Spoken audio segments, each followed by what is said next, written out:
বাংলাদেশে গান বাজনা কবে এবং কিভাবে এলো?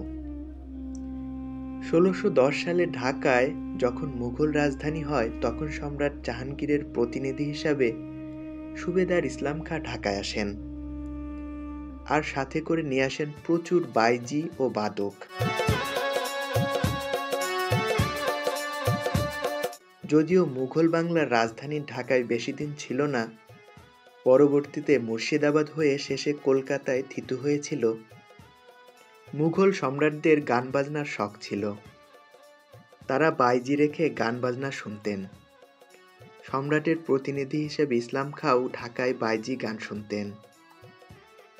ইসলাম খাঁ জীবনের শেষ পর্যন্ত ঢাকায় থেকে যান। উনার মৃত্যুর পর বাইজিরা অনেকেই ঢাকা ছেড়ে চলে যায়, তবে কয়েকজন রয়ে যায় এবং বংশ পরম্পরায় ঢাকায় বাইজি গান চলমান থাকে। এরপর ১৯ শতকের দিকে অনেক বাইজি ঢাকায় আসে, কেননা ঢাকার ধনাঢ্য ব্যক্তিরা বাইজি গানের খুব ভালো পৃষ্ঠপোষক ছিলেন।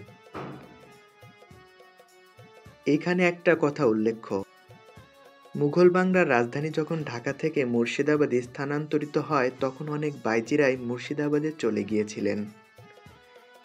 কিছুকাল বাদেই আবার ফিরেও এসেছেন, কারণ ওই পৃষ্ঠপোষকতা ঢাকার ধনাঢ্য ব্যক্তিরা সঙ্গীতের পেছনে অকাতরে খরচ করতেন।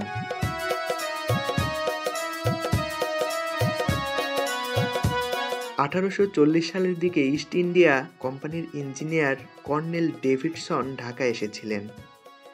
তার বয়ান থেকে জানা যায় ঢাকায় ওই সময় প্রচুর বেহালা বানানো হতো আর খুবই সস্তায় বিক্রিও হতো।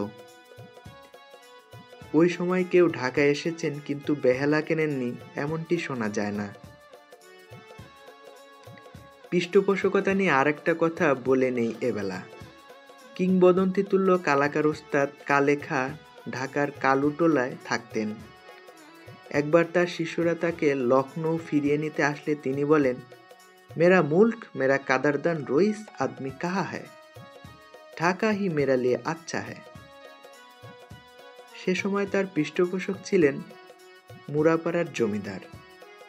১৯ শতকের দ্বিতীয়ার্ধে ঢাকায় সঙ্গীতের পরিস্থিতি বদলে যেতে থাকে। এ সময় টপ্পা, ঠুমরি, গজল এসব জনপ্রিয় হয়ে উঠতে থাকে।